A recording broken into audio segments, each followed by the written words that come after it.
Nosotros somos el grupo número 4 y le vamos a hablar acerca de la memoria ROM y caché. Los integrantes son Chifundo Luis, Macías Darinel, Requena Tomás, Trujillo Michel y Daniel Uribe. Ok, comenzamos por el concepto de memoria ROM. Se define la memoria ROM como una memoria que almacena información de modo permanente, también llamada no volátil, en la cual no se puede inscribir los datos. Quiere decir que viene grabada o quemada por el fabricante. Esta memoria es de solo lectura, normalmente está ubicada en la unidad de disco duro. Los programas almacenados en la ROM no se pierden cuando el computador se apaga y se leen cuando éste se enciende. Es por eso que se llama memoria no volátil, ya que no necesita electricidad para que sigan conservándose los datos. Dichos programas no pueden ser modificados y suelen cumplir las funciones básicas del computador, también llamada Sistema Básico de Entrada o Salida o BIOS. Y este BIOS posee un conjunto de rutinas que permiten la completa integración del sistema operativo y el hardware, llamadas prueba automático de encendido o POST. La historia de las memorias ROM. En 1948 se crea la primera ROM. Se utilizaba el método Mask Programmed para grabar la información en estos chips. En 1956 se crea la memoria PROM, que significa Programmable Read-Only Memory. Poseía fusibles internamente, los cuales eran quemados o no con voltajes de 12 a 20 voltios para representar el 0 y 1, respectivamente. En 1971 se crea la memoria EEPROM, Erasable Programmable Read-Only Memory. Era una memoria de tipo no volátil que estaba formada por celdas FAMOS, es decir, Floating Gate Avalanche Injection Metal Oxide Semiconductor. Se programaba con pulsos eléctricos y se borraba a través de luz ultravioleta.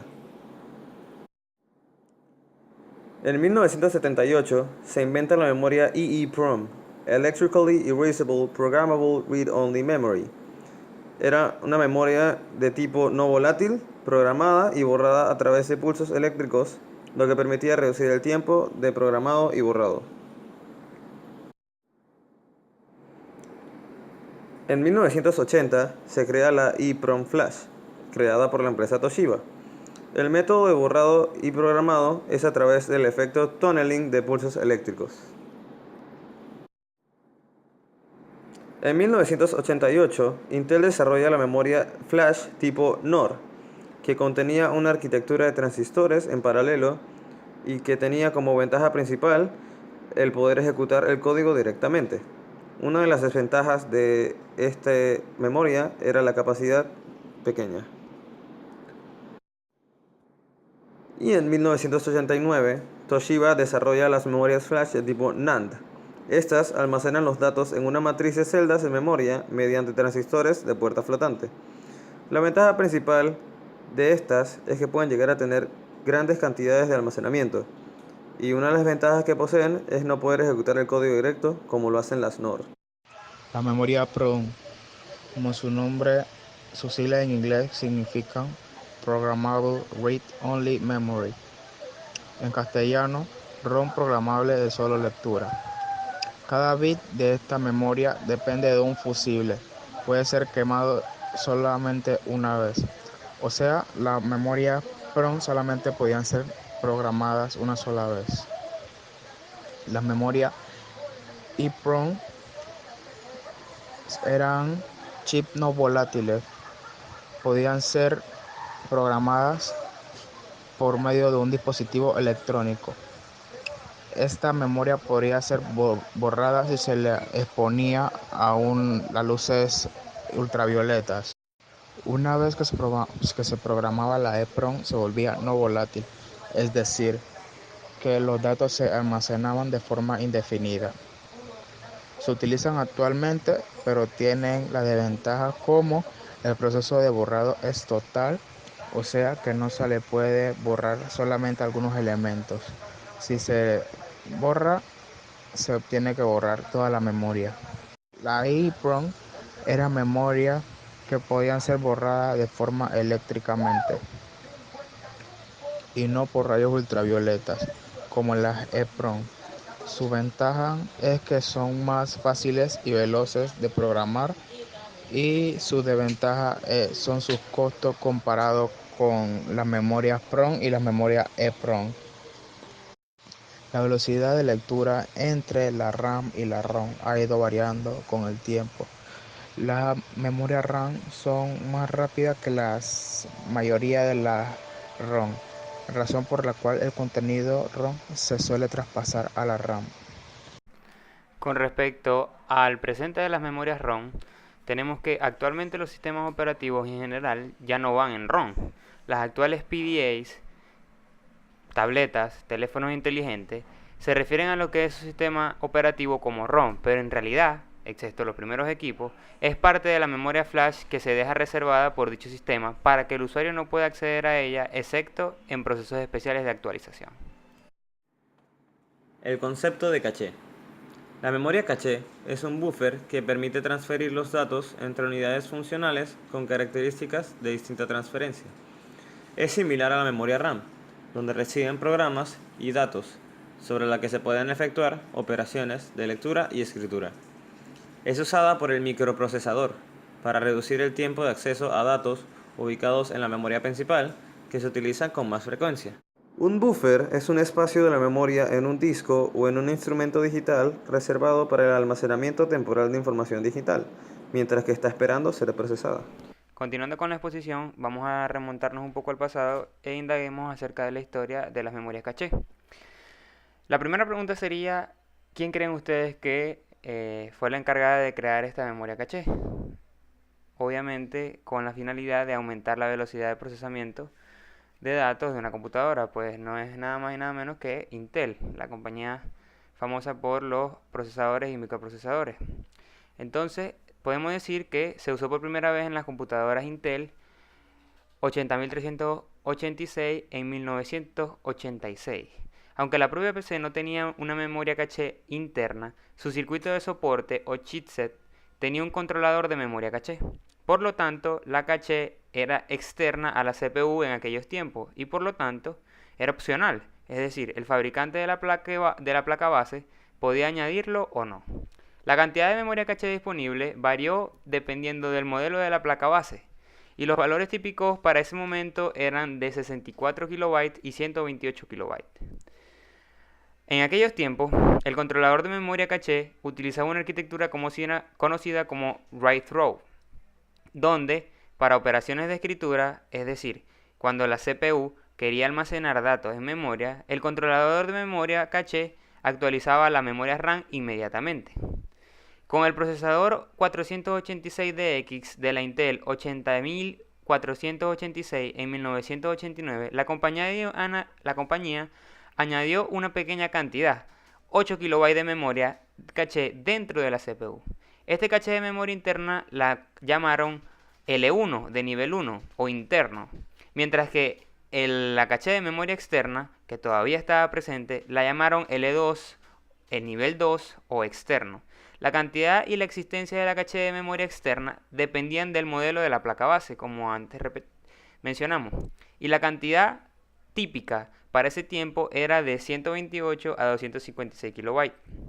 Posteriormente, en los modelos 486 añadieron la arquitectura de caché ahora que se llamaría Write Back, que se utiliza hasta hoy y donde para las operaciones de escritura de la memoria RAM no se actualiza independiente ni inmediatamente.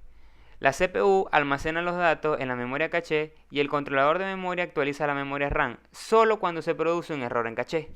Luego, cuando el primer procesador Pentium Intel apareció, se crearon dos cachés de memoria interna separados, una para instrucciones y otra para datos. En ese momento, cada caché, tanto de instrucción como para datos, almacenaba 8 KB. Esta arquitectura se utiliza hasta la fecha, y es por eso en que algunas veces se le ve que la memoria caché de L1 se le llama interna y está constituida por 64 y 64 KB y las cantidades típicas para aquel tiempo era de 256 KB hasta 512 KB. Ahora hablaremos sobre la memoria caché. Bueno, hablaremos sobre su organización. Como primer apartado tenemos el tamaño. En versiones anteriores o más antiguas de la memoria caché, lo máximo que se podría llegar a encontrar eran 512 kilobytes, pero con el paso del tiempo, ahora podemos encontrar memorias caché de máximo unos 2 megabytes. Luego tenemos el tamaño de líneas.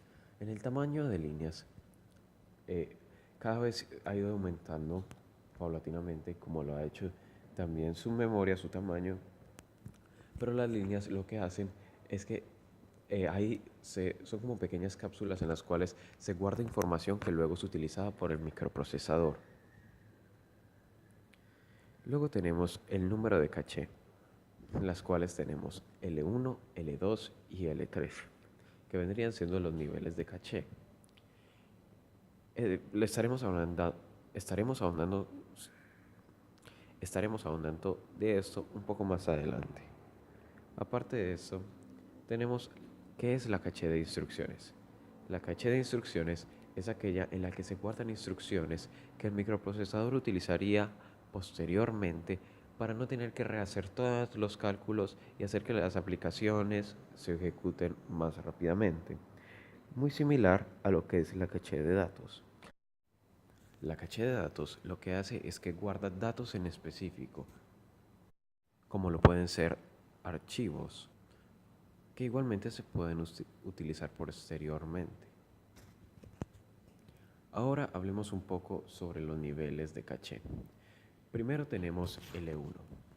L1 vendría siendo la caché más poderosa o más fuerte que tenemos. Tenemos que tener en cuenta que para la memoria de caché, entre menos capacidad es mejor, ya que es muchísimo más rápido. L1 es una memoria muy pequeña a comparación de L2 y L3, pero esta es demasiado rápida ya que se encuentra dentro del núcleo del procesador. Debido a esto, se puede acceder a la información muchísimo más rápido que si estuviera aparte utilizando un bus. Como segundo tenemos L2. En el nivel L2, igualmente está dentro del microprocesador, pero no dentro del núcleo. Esto lo hace un poco más lenta, pero igual bastante rápido. L1 y L2 son los dos niveles que se utilizan mayormente en estos días y más o menos llegan a alcanzar unos 2 megabytes. Luego tenemos L3. L3 no es muy utilizada ya que utiliza el bus de datos porque esta no se encuentra dentro del microprocesador sino pegado a la tarjeta madre, lo cual lo hace bastante más lento ya que necesita un bus para poder hacer la transferencia de datos hasta el microprocesador, lo cual hace que se ralenticen más los procesos y cada microsegundo, cada instante que se pierde es muy importante para el procesador. Tal vez sea imperceptible para nosotros, pero se nota grandemente a la hora de procesar los datos. Al día de hoy, aún es difícil anticiparnos a lo que podrá venir en un futuro para las tecnologías de almacenamiento ROM y caché. Sin embargo, hay un par de hechos que podrían darnos una idea de hacia dónde apuntan estas nuevas tecnologías. Hoy les presentamos una plataforma en línea utilizada para realizar dinámicas educativas, en la mayoría de sus casos. Esta es Kahoot, que se ha adelantado bastante innovando los métodos de educación. Kahoot es una especie de aplicación web en streaming que se conecta con sus jugadores a través de sus celulares. Pero lo interesante de esta plataforma es que presenta una versión de aplicación web progresiva, la cual tiene la opción de agregarse a la pantalla inicial con los dispositivos móviles y funcionar a partir de allí como una aplicación nativa regular, teniendo acceso a todas las funciones del dispositivo, como por ejemplo el acelerómetro. Lo interesante e innovador de estas nuevas aplicaciones es que no ocupan espacio de almacenamiento en la memoria principal del teléfono, sino que guarda una especie de script en la caché que sirve como esqueleto al momento de correr la aplicación. Claramente estas aplicaciones necesitan de una conexión a internet para poder funcionar, pero hay algunos curiosos que ya están buscando la forma de hacerlas funcionar en modo offline. Entonces, ¿qué podríamos esperar en el futuro? Quizás menor almacenamiento ROM, optimización en la caché. Es difícil saberlo, realmente solamente el futuro nos los va a decir. Como conclusión a todo lo que se ha presentado anteriormente, podremos concluir que las memorias ROM de tipo no volátil son las encargadas de almacenar toda la información necesaria por el cumplimiento de las funciones básicas de todas las computadoras. todas las instrucciones y sentencias relacionadas con el encendido del equipo, la integración con el sistema operativo y el hardware están incluidas en ella. Han evolucionado con el tiempo, dando origen a memorias más potentes, de mayor capacidad y con estructuras físicas diferentes, lo que conlleva a un mecanismo distinto de almacenamiento de datos. Las memorias caché, por su parte, son un buffer de almacenamiento que permite la transferencia de los datos más frecuentados por el procesador, lo que conlleva a una mayor velocidad de respuesta por parte de la computadora. Inicialmente se utilizaba la memoria RAM, pero hoy en día es ella misma la que almacena los datos. Finalizado el contenido, no queda más que agradecerles por su presencia, un saludo al profesor Ernesto Lang y les adjuntamos la bibliografía utilizada para esta investigación. Saludos.